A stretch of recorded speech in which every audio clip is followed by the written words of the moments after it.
Hello, welcome to News Points on Memories TV. The top stories. President Bola Tinubu secures military assistance deal from France. Governor Moino reaffirms development blueprints as administration's compass.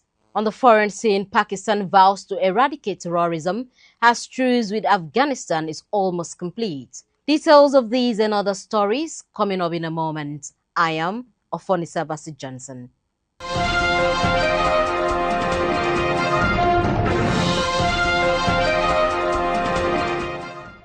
Now the news in detail. President Bola Tinubu says Nigeria is collaborating on military equipment and support from France following a lengthy discussion with French President Emmanuel Macron. The president stated this during a meeting with governors at his Ikoyi residence in Lagos, where he observed the Eid al-Fitr holidays after returning from his two-day state visit to the United Kingdom. President Tinubu revealed that Nigeria was prepared to leverage its goodwill and existing lines of credit to acquire necessary equipment and training for security forces in the fight against terrorism. Tinubu stressed that insecurity remained an enemy of development, progress, and prosperity, expressing confidence that governors are mindful of the challenge. He assured Nigerians that beyond the presidential directive to security chiefs, the federal government was investing more in equipment and logistics to boost the fight against terrorism. Back home, the state governor, Pastor Moino, says his administration's development strides are based on Arise agenda, his blueprints, and the need documents presented to him by the people across the state. Stating this during Government House monthly prayer service at the Lesser House Chapel, Government House Uyo, Governor Ino said the development blueprint is a well-thought-out document put together for development needs of the state. The governor, who said development is not an automatic phenomenon, assured that his administration was taking and executing every development project and programs one after the other for sustainable transformation of the state, then reaffirmed his commitment on ensuring a significant increase in the state's internally generated revenue to put the state on a better financial and economic pedestal.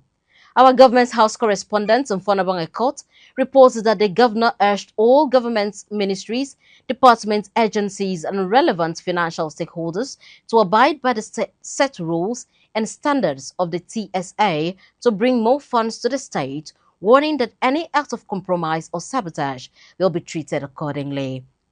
On unfolding political season, Governor Ino urged everyone to read the political temperature in the state and avoid heating up the polity, stressing that there would not be any compensation for unwarranted political wastages.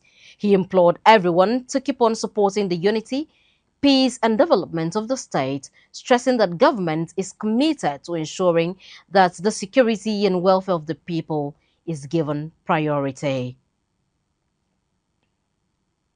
Still in Akwa Ibom, Institute of Education and Professional Development, in collaboration with TETFON, Center of Excellence and Computational Intelligence, University of Uyo, kick-started its two-day 2026 conference with the theme Public-Private Synergies, AI Adoption, Educators' Capacity Building, and Sustainability.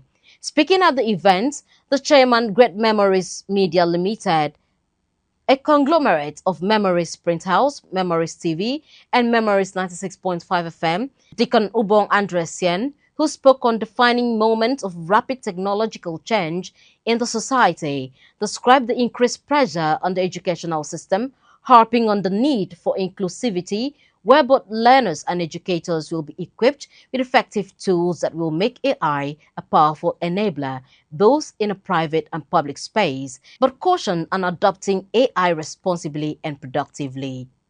Artificial intelligence is no longer a concept of the future. It is here, shaping the way we work, shaping our governance structure, shaping innovation, and everything.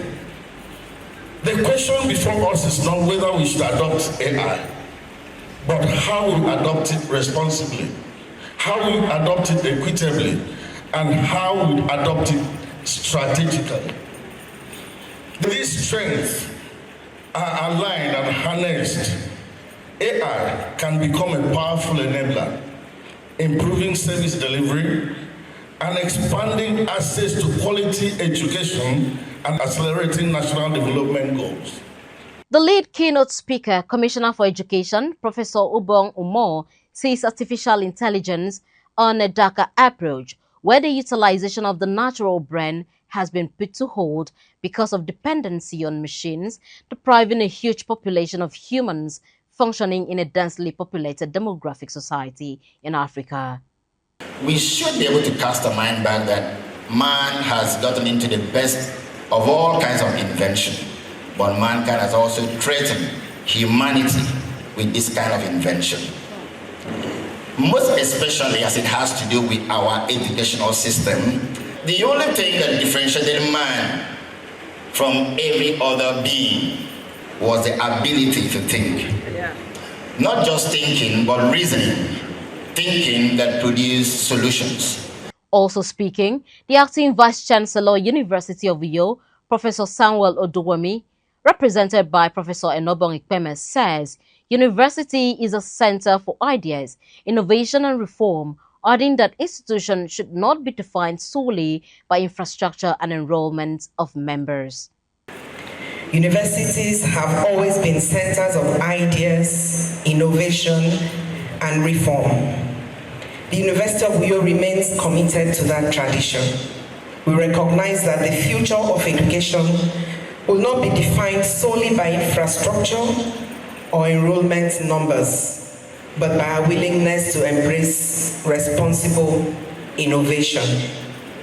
Meanwhile, the Director, Center for Excellence and Computational Intelligence, Professor Philip Asukwo, represented by Dr. Anneke Chikezie, discussed artificial intelligence adoption in inclusive education and why artificial intelligence is critical for education, the special tool for enhancing inclusive education in Nigeria. We're going to look at AI adoption in inclusive education. The first one, we're going to look at understanding what is inclusive education. Inclusive education is about embracing diversity and promoting participation. If you ask me, what is diversity? Diversity is a mix of different things that make a community or a group unique, like we are having the AI group here. The event captured presentations of awards to dignitaries, the Governor of Akwa Ibom State, Pastor Maino, Senator Onyeka Mbasi, and the former Vice-Chancellors, Professor Ndayo and Professor Comfort Ekpo, among others. High point of the event was the unveiling of the book, Basics of Artificial Intelligence and its Application in Modern Education, written by the convener of the event, Professor Usain Godwin Ikpe, who said in her address that the Institute is poised with enlightening people on artificial intelligence as it has come to stay. Artificial intelligence is not simply a technological upgrade. It represents a shift in how we think about learning, decision-making, and productivity. If harnessed responsibly, it can expand access to quality education. News Points continue shortly. Please don't go away.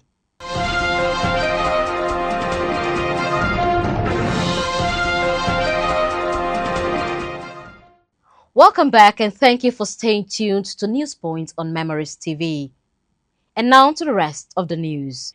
On the foreign scene, Pakistan's foreign minister says the country remains committed to eradicating the menace of terrorism as the clock ticked down to the end of a temporary ceasefire with Afghanistan.